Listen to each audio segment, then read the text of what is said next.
on her iPad while it occurs. Watching on your iPad as it occurs. No thanks. Oh, luckily my back. That's a sign I never want to finish.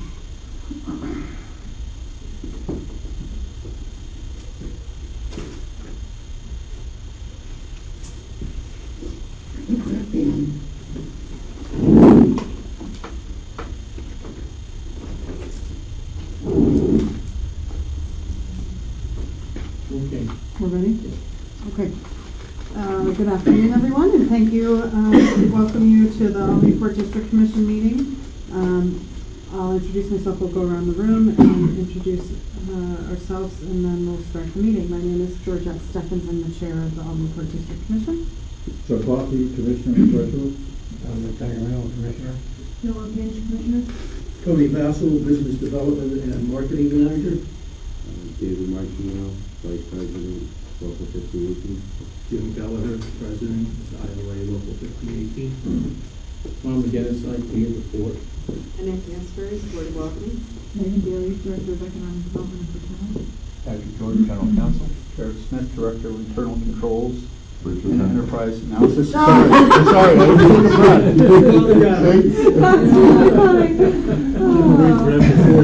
We pretty intentionally give everyone super long titles, so we have fun going around the room.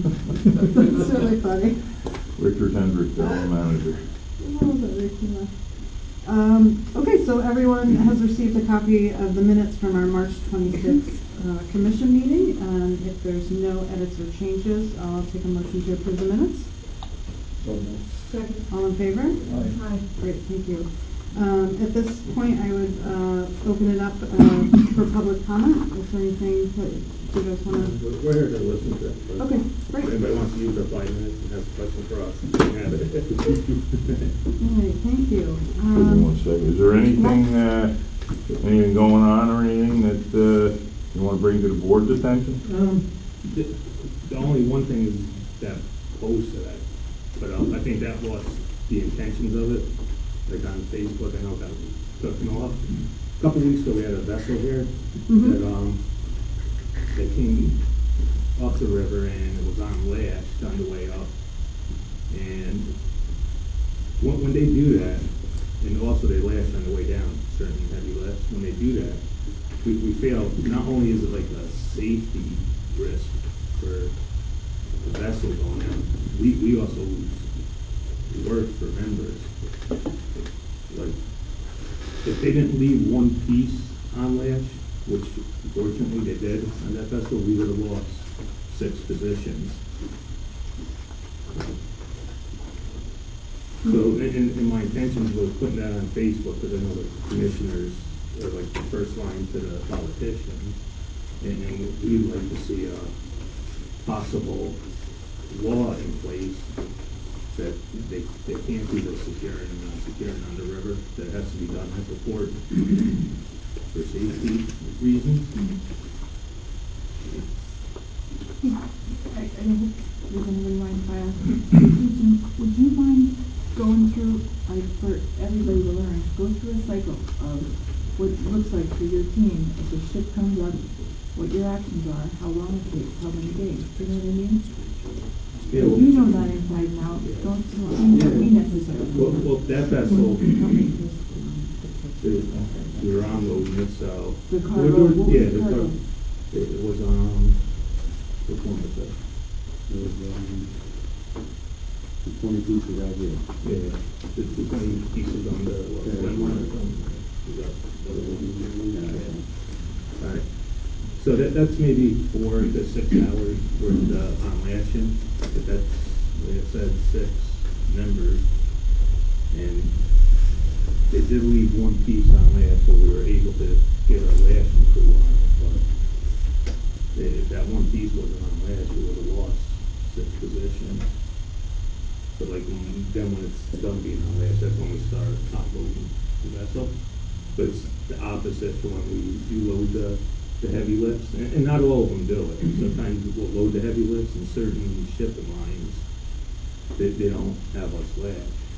But then, you know, go through how many days labor with the unloading of the heavy lift and What was it, that one wasn't even Whole day, yeah, that was a pretty quick one. Yeah. Can you explain when you say latch? I just want to be clear. Yeah. All right, for the heavy cargo, Mhm. it's secured, there's like Yep. chains, cables, straps, whatever it is. And that's what holds the pieces in place. And that's why I feel like it shouldn't go on the river unsecured. 'Cause it's a danger that they could slip, slide, fall over. On the heavy, Yeah. lift ships. Yeah. They're coming in unsecured. Not Or all going of them, out. the last one did, yeah. Mhm. And so when you're talking about, those rules and regulations though, are they state, are they federal? I don't know if there's any, like, I've asked around, nobody can give me an answer whether it's yes or no. But if there isn't, I feel. It's the crew on board are Mhm. starting to work ahead. Yeah. Before it arrives at the But is there an OSHA or similar regulation that will prohibit that work until it's? Well, Can they answer the that? crews work under SOLAS, safety of life at sea. Yeah. In the United States, most of that is regulated by the U.S. Coast Guard. I know that in the documentation papers, the ship will check off that their crew will do no work at the dock. I've never seen where it's in transit to the facility. And I mean, they're even, they push that a little bit. I know they hire guys from the longshoremen, but whenever we're moving any of these heavy lift pieces, and correct me if I'm wrong, but the ship's crews operate the cranes for those pieces just because of the technical move that it is. So even though they say that they check off the box that they will not do any work at the dock, they are part of the crew that is working. I believe, and I haven't, we got a new captain of the port coming who is a real stickler on administrative clauses. He may have a different opinion, but I believe most of that right now is driven by the captain of the ship. So this is all occurring either before or after they leave here. We can, excuse me, we can probably see what the Coast Guard's opinion is on that sort of stuff. Place to go, I would think, directly to the Coast Guard.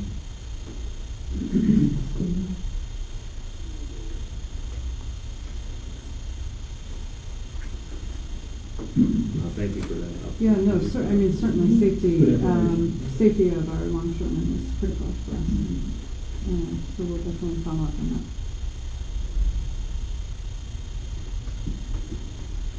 Anything else? Here to listen, hopefully it's all good. Yeah, well, I think, the next couple of months sound a little bit better than, the last 2 months. But it sounds like activity's picking up, so we're excited about that. Okay, so in everyone's packet, which we discussed at the Finance Committee, is Resolution 7-2018, where the Port District Commission authorizes the General Manager to execute an MOU with the City of Albany in accordance with the terms that were specified with Schedule A, which is attached to your resolution. This is something we've talked about for a while and was discussed at the Budget and Finance Committee meeting to move to the board. So if there aren't any questions, I'd accept a motion to approve Resolution 7-2018. I just want to clarify for the record that I recused myself from that discussion as an employee of the City of Albany. I will recuse myself and abstain from further participation in this action. I move that. Second? Second. All in favor? Aye. And please note, Joe's abstaining. With that, Joe, I'll turn over to you to provide an update on our finance committee meeting. Okay, well, briefly, Eric went over the financials for the first 3 months of the year. No particular variances were noted, and we accepted the report as presented.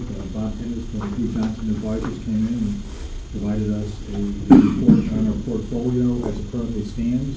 Also discussed the climate of rising interest rates and how that might create a little bit more favorable outlook for our portfolio moving forward. I think that pretty much captured most of the items we talked about. There will be some discussion that I could have with Eric about how we may want to look at what we call leading indicators that might help us identify and predict or forecast some future performance on the financial side for our organization and continue to look at those moving forward. I think that pretty much captured our discussion. You satisfied with that? Okay. So before I turn it over to Rich for his update, I had an opportunity to tour. Rich was kind enough to take me out with all my safety gear to tour the construction that we have going on in the port, and it's very exciting. I know you'll probably give some additional updates, but I think for me, when you look at where the warehouse, the steel is going up to the warehouse, I didn't realize how big that really was when it was just a parking lot, and the clear span and the ability to have the railroad, the tracks that will go in there, I think will open us up to additional potential cargo. And then when Rich and I were looking at the new dockage, really tripling our capacity for cargo there as well for loading and on and off.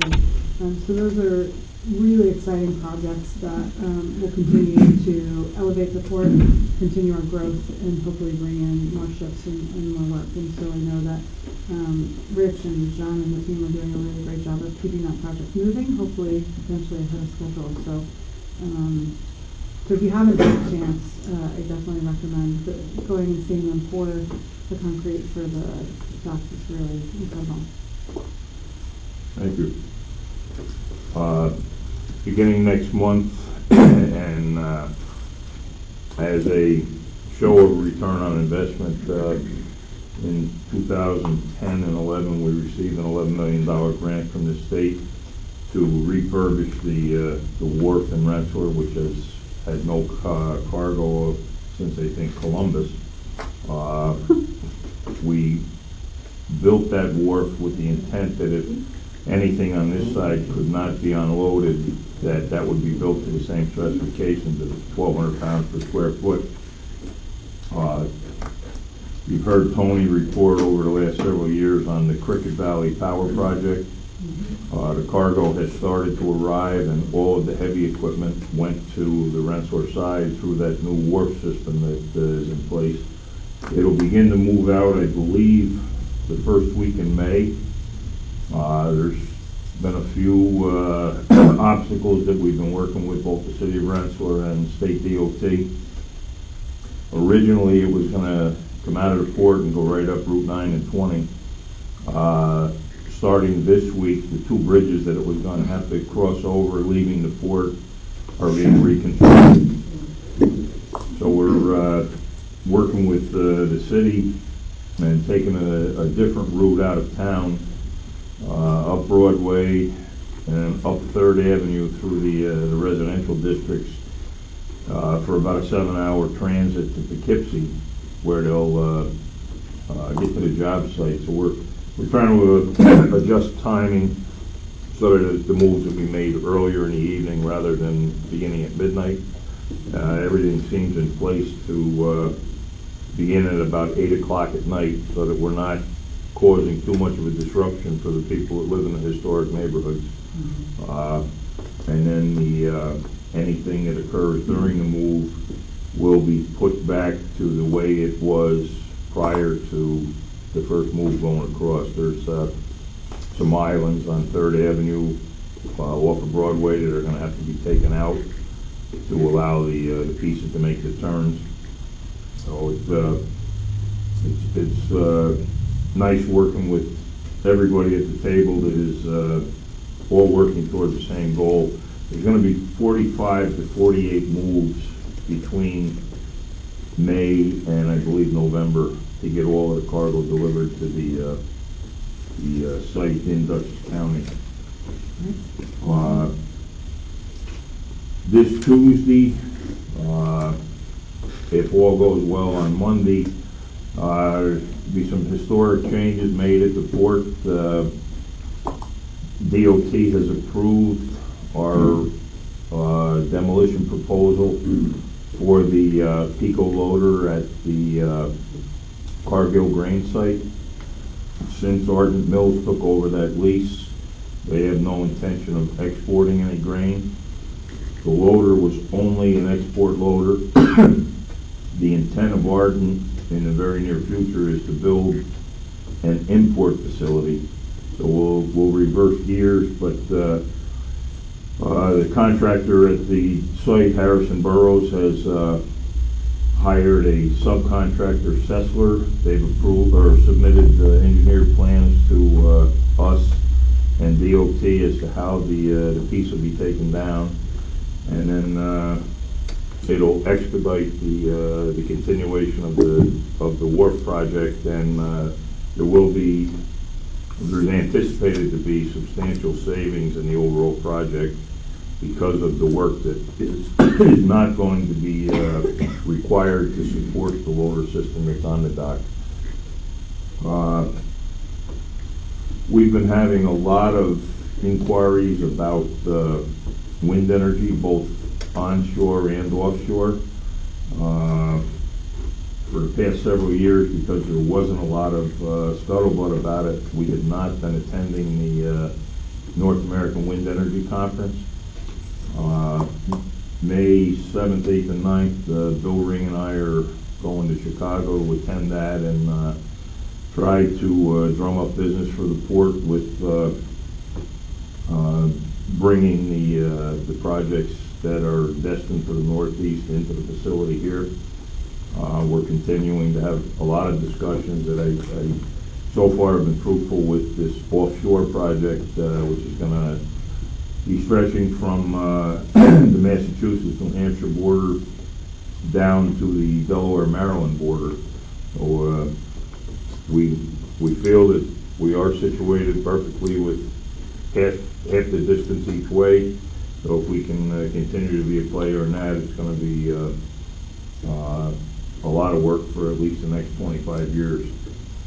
Along with the Wind Energy Conference, recently Pat has attended a legal issues conference. It's put on by the AAPA, and he's becoming involved in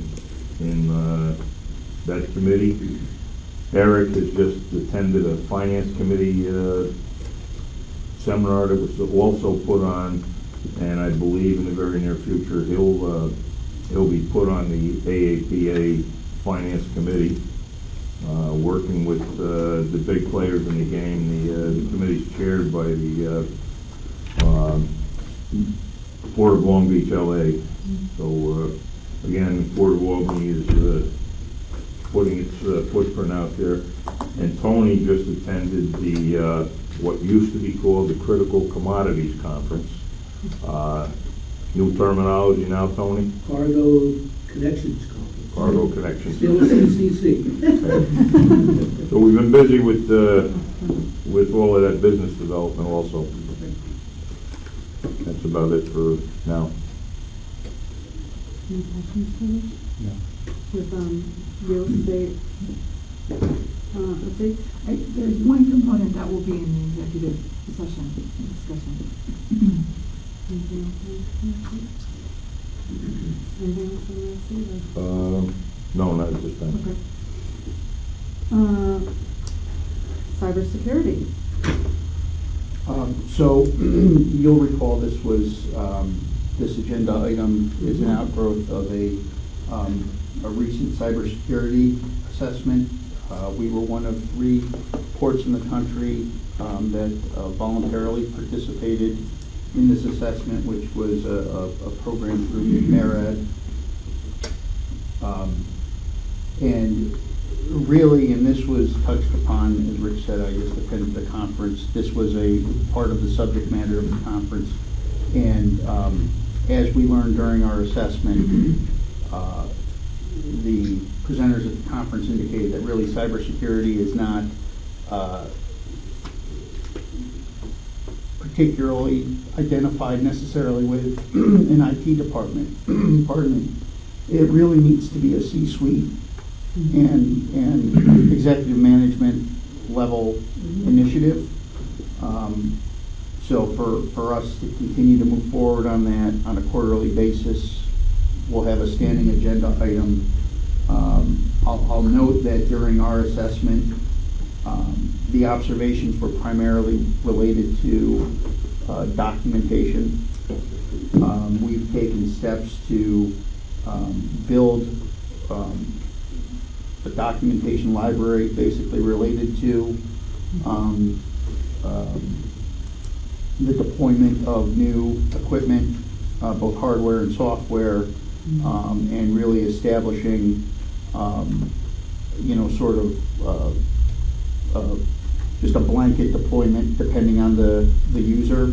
That'll help when our equipment ages out and it's replaced for a new staff member, or really just keeps a good control tool so that the department head can request, Tom, here's the request for a computer for a new user, here's the things that are necessary, Tom can deploy it, the department head approves it, and we can always go back, and if we have to recreate or redeploy a machine, we have a written record to do that easily. We're also developing a system-wide inventory of both hardware and software. Again, the same idea that building a documentation library allows us to quickly respond in the event that anything does occur. We've ensured that the software that protects our server is the most updated version, and what we will be looking at going forward, and again, this was something that was useful information from part of the cybersecurity assessment, as well as what folks at this conference have been discussing, and that is adopting NIST, NIST being the National Institute of Standards and Technology, reviewing and looking at their cybersecurity framework. The guidance we received that in the absence of firm guidance from the Coast Guard related to our cybersecurity compliance requirements under our facility security plan, the feeling is that borrowing or piggybacking on the standards already established by NIST will, most likely meet what that upcoming guidance will be. So as we work towards that, we'll continue to provide updates under this agenda item quarterly. Do we operate exclusively a PC environment? Do we have thin clients as well that go to a central, so you can't put anything on the thin client, it just communicates to the server? Or are we all PC and laptop based? We're all PCs, although I'm going to defer to Tom on that. And I'm not sure of the question. I know what you're talking about. Well, I guess what I'm really going to wind up asking is, do all the port employees who have port hardware, is there any way that anyone can put software on a port PC, or is it administrative privilege only? Exactly. It's administrative privilege only. And Yeah, I have to put it on. You have to do, okay. You would. Thank you. Thank you. And I can't ever get them to do anything. How are you gonna get approved? Thank you. He's a tough gatekeeper. That's good.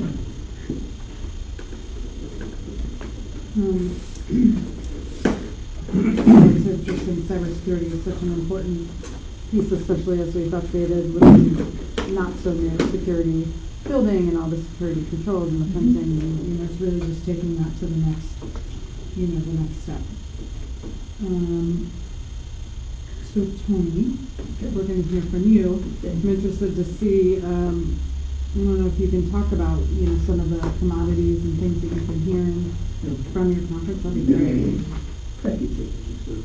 I'm going to cover a number of things today, just briefly, an overview or a comparison of first quarter 2017 versus 18, then an estimate of the second quarter 17 versus 18, and a presentation we made on the fourth part of the Cargo Connections Conference that we mentioned earlier, future business and barge services.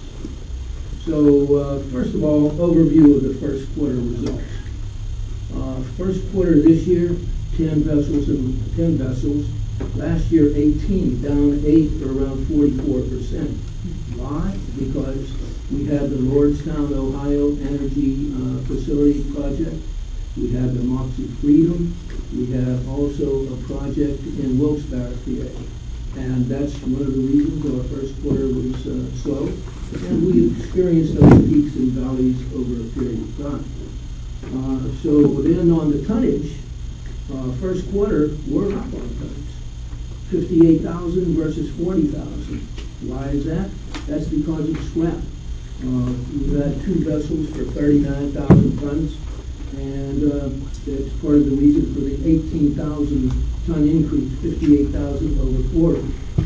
Now, for longshore hours, due to the fact of the projects last year, the first quarter, as I mentioned, the Lordstown, the Moxie Freedom, and the Wilkes-Barre, longshore hours last year were 16,022. This first quarter, they were 6,407. And why? It's because of the projects that we handled last year and none this quarter. Now, an estimate for the second quarter. Bill Ring provided information, and it looks like through the first quarter of 2018, we should handle about 27 ships and barges. Last year we handled 38, a reduction of 11. And it's primarily because last year there were 24 heavy lifting project cargo vessels and 14 this year, which accounts for the 10. And once again, going back to those projects. The tonnage looks like it's going to be up also.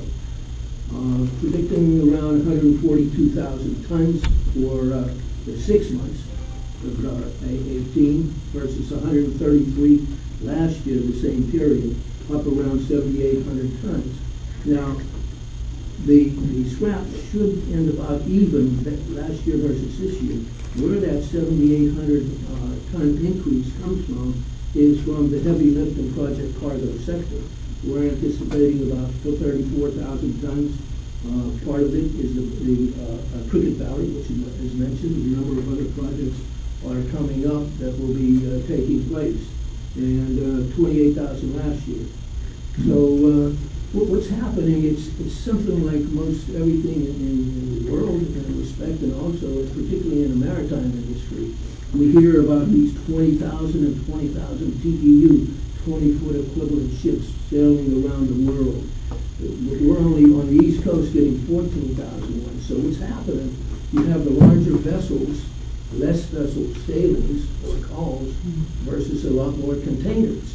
And in this particular instance, what we're seeing, or will be seeing, is on the project cargo ships that are coming in, they're going to have more cargo on them, which normally would come in on 3 vessels. They're marshaling and doing a better supply chain job, you might say. I made a presentation at SUNY Maritime College to the upperclassmen there, and they are in a supply chain, logistics, and maritime program. We talked about the Port of Albany and ports and terminals, and I've been invited back. They're talking to the future leaders in the maritime industry, so Port of Albany is indelibly next on their mind. And then we had talked about the Cargo Connection Conference. At that conference, there were over 300 individuals from Canada, Mexico, South America, Europe, and covered a number of topics there. And I'd like to pass out an item. Somebody that way? This way. Did you share? Yeah, there you go.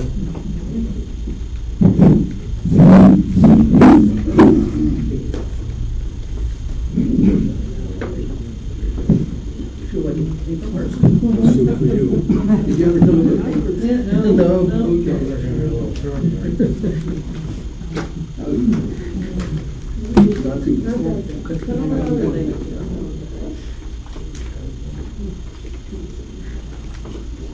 have a copy? Yeah, thank you. Okay. Now, if you can, take a look at the first page. And, this is AJAR, the American Journal of Transportation, which we've been advertising with for a long period of time. And this focuses on what our markets are: heavy lift project cargo and break bulk. And if you take a look, it's the Northeast Ports Edition, and it says Port of Albany continued focus on heavy lift and project cargo. Now, these were delivered individually to each and every attendee at the conference. So if you would please turn to page 8. And in the center pool there, pages 8 and 9 on the top left, reflection of the northeastern ports. Down at the bottom, our ad, strategically located year-round port. And the one I came up with a number of years ago we used is, however you measure up. Whether it's metric tons, short tons, long tons, we are a heavy lift project cargo port premier. On the top right is a BBC chartering vessel. BBC is one of the main carriers of the cargo coming in and out of the port. And down at the bottom, FedNav and Federal Marine Terminals had an ad. So we have the entire area covered. And Peter Buxbaum, the gentleman who covered this article, spoke with Bill Ring and I separately, and we both made comments on pages 9, 11, and 16. And one of my comments was, we are the premier heavy lift project cargo port in the Northeast. And while attending the conference, I visited or saw the discharge and loading of a Secor barge, which the barge operation operating from Memphis to New Orleans. And without getting into too much into the weeds, we've been looking at Secor as a possible candidate for one of our major projects, Plan B, with what we term developing a container-on-barge service between the Port of New York and New Jersey and the Port of Albany. We've identified what we call, or I call, a BBB, a big bite of business, that would provide the base, and we're working from that standpoint. In addition, working with a longtime contact of mine that when I was president of RICA, the Rail Industrial Clearance Association, brought him on board on the board of directors, and we are working on establishing a heavy lift project cargo barge service between the Port of New York and New Jersey. So, if we could work on those two and get those going, we'll be running a couple of barges up and down the Hudson. After all of that, Do we do our own ad design or do we outsource that? Anybody? We do it.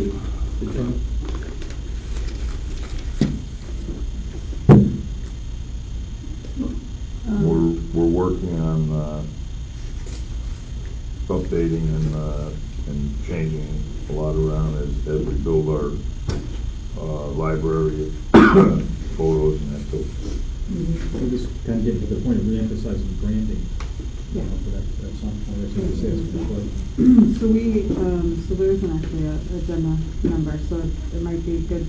I don't want to cut Tony off, but we also have a marketing piece, and I do think I've been sort of thinking the same thing. I think it's really important that maybe through this process, brand standards are created, colors, fonts, whatever, and it's carried out through your website, social media advertisement, marketing materials, the manual report, which I'm sure you've already thought of because I know you know that stuff, but I think it is really that once our logo is so visual and really striking, and Joey was like, you see it right away on that page. So how do you start to then, every time you see that or other pieces, it's the Port of Albany, and carrying that through on all of our marketing pieces is critical. So I want to cut Tony off, but so we'll get back to this. Does anyone have questions for Tony? No. Any other questions? Thank you. So we do have before us a resolution 2018 to enter into a contract with Overt Media to provide many of the items we just talked about.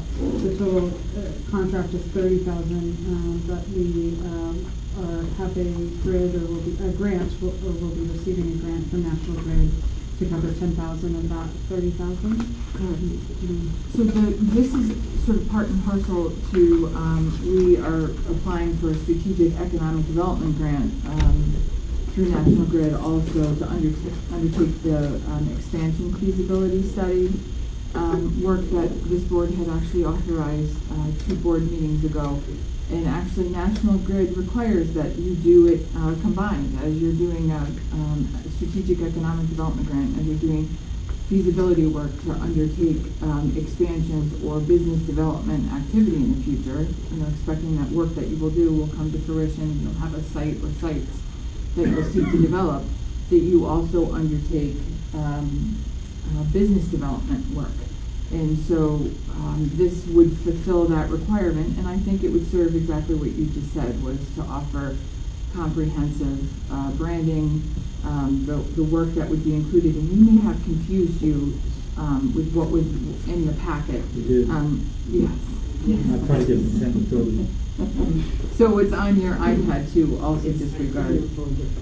But what the proposal is there now in front of you. And what we'll do is update the website, but also hone in on a business development section of the website. And what that would be is, say there are sites to be developed, it would have mapping, it would have particular information on the sites, what it might be suitable for, and information that either sites attraction people or businesses or others could look at and say, right off of looking at it, what this could work for or not.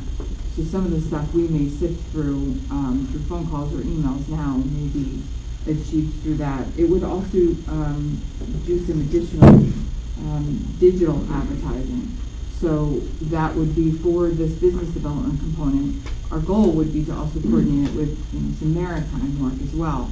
But the National Grid focus was on, as I said, the hand in glove with the feasibility work that we're looking at now. So as we learn more information about this site work and hopefully have a development site, we'll also have a marketing component to go along with it.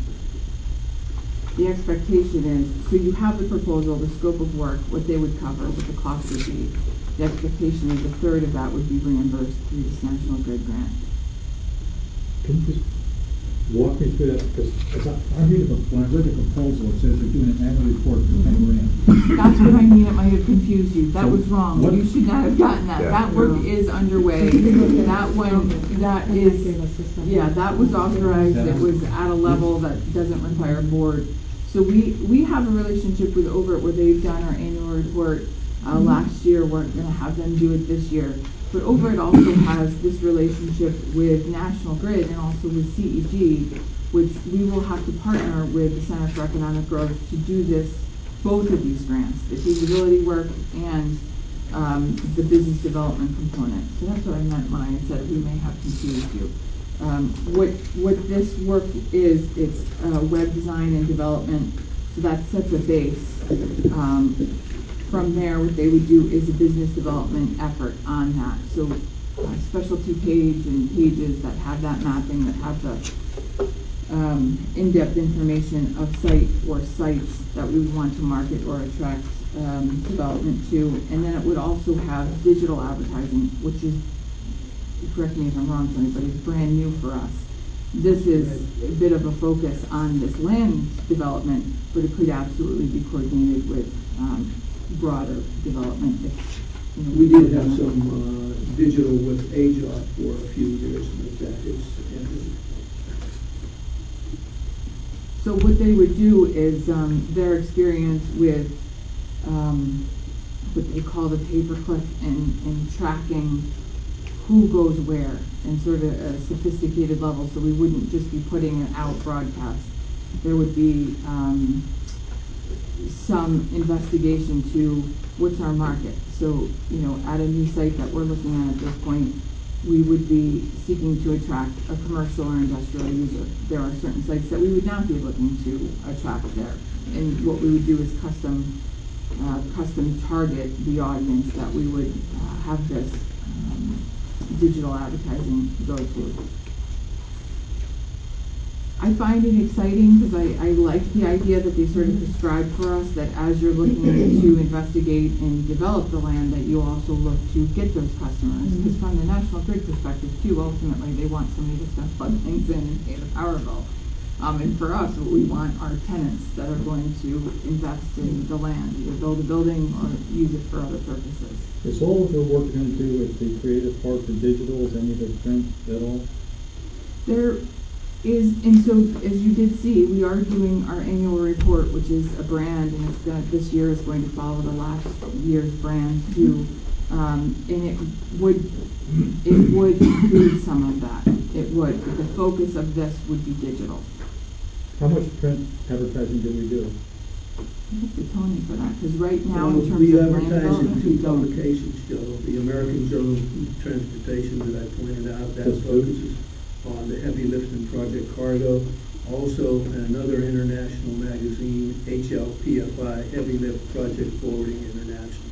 And the budget is approximately $10,000 annually for each one. And the one thing that I would just identify or keep in mind is this is a little bit more of land development and business attraction, and that's a bit more of the maritime. It is maritime. Well, I'm just looking at the consistency of branding and imaging and the optics and stuff, they should be congruent. That's the question I was asking about who did that and how does it replicate anything else? I think with Overit, who did and is doing the annual report and doing the website, I think they'll start to develop that consistency, and they can give you a brand book. I mean, when we've done it, they can give you that. And I think, I was thinking even like right now, the annual report is really our only piece to hand to people, and it's really big, and it's too much to digest, right? So it needs. Tony needs supplemental pieces that he can follow up with people, send them something. A piece even just on the current this year development, $50 million in development, but it's got that same branding look. And so to me, I think the website is first, but I think I'd love to see additional pieces that can maybe pull out some of the annual reports so people don't have to read it so much and be able to use that. I think that's critical. They gently brought it to us of what you're saying. They gently brought it to us in terms of a brand platform and having it all seamless. I like that idea, and that was actually, it came up in some of the discussion of, exactly who's your audience for the annual report. And we did say it's our only one. And I did say, I'll see Tony carry a box to a conference, and I don't know how he does it. Or Rich when he goes to something, because it's a lot of extra work, and I'll also see, not for nothing, but I'll see Tony carry around a folder that he's had for a long time now. He designed that a long time ago. Yeah. It's very convenient. And how could we reproduce it, or what could we do that could serve that nature within this brand? So we'll ask you about more of the paper, and we'll also ask Tony what could be serve his needs too.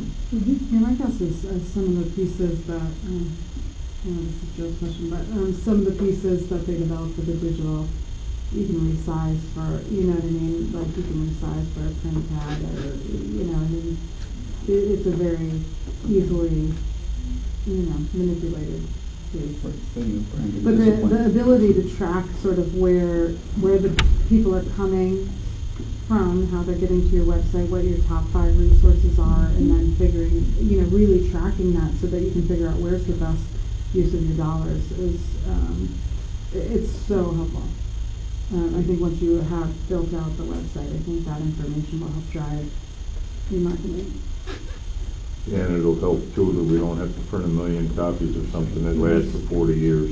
We can. Yeah, the flexibility in that is. By the time we use them up, they're outdated. And a lot of stuff they can do templates, and you can insert them, like Cheryl could update the information within that template. This was also a recommendation of that strategic assessment and the growth strategy. Yeah. And it said, You're on. Conversion. You're on, yes. So we need a motion? Oh, yeah, I'm sorry. So it authorizes the general manager to execute the documents necessary for overage, for the services not to exceed $30,000. So moved. Second, all in favor? Aye. Thank you. It's exciting.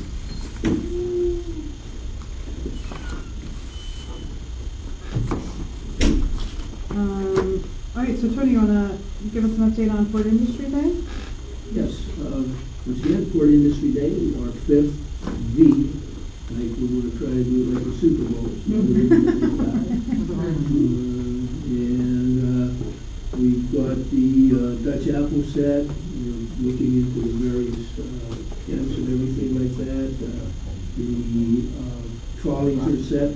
We have a meeting scheduled for Monday to start moving on a lot of the other portions of the overall project.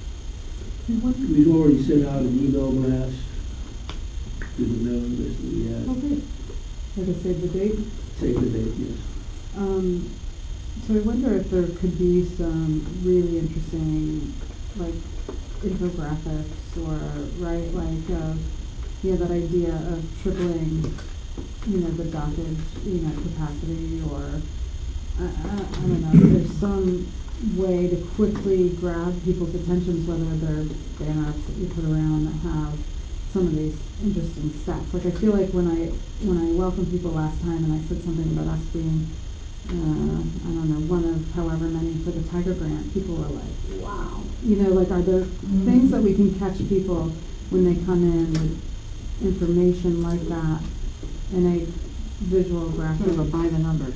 Yeah. Yeah. I don't know, just a thought. Because then people don't have to really read anything, but it grabs them. Okay, we'll do that.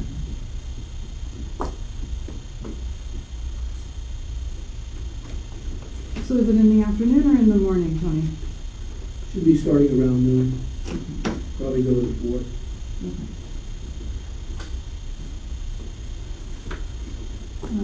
Is there any other business before we enter executive session? Just a reminder that your financial disclosures are due by May 15th.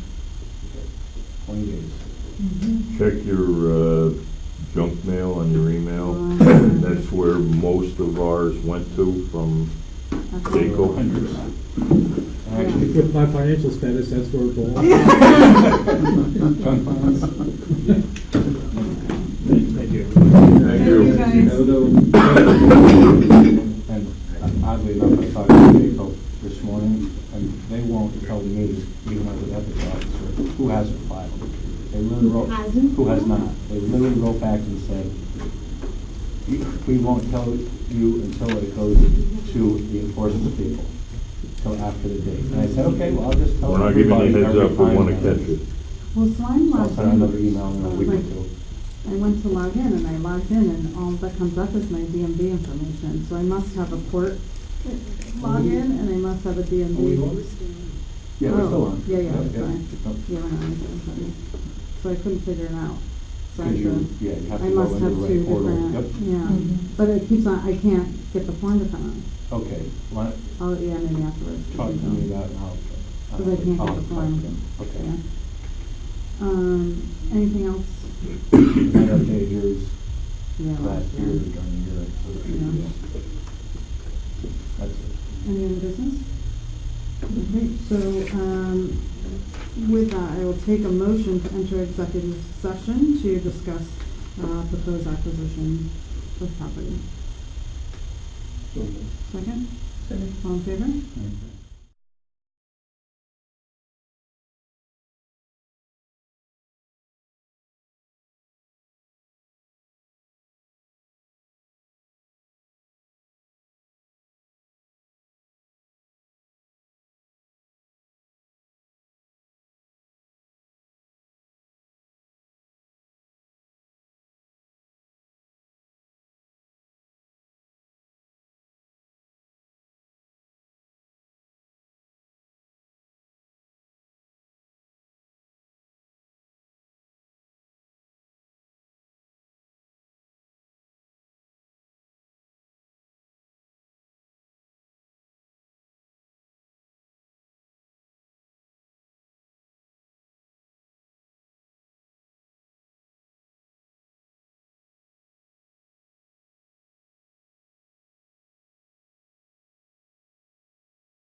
All set? Okay, so there was no action taken during executive session. Our next meeting has been moved, so it's now scheduled for Friday, May 25th at 9 a.m. And with no other business, I'll take a motion to adjourn. So moved. Second, all in favor? Aye. Thank you.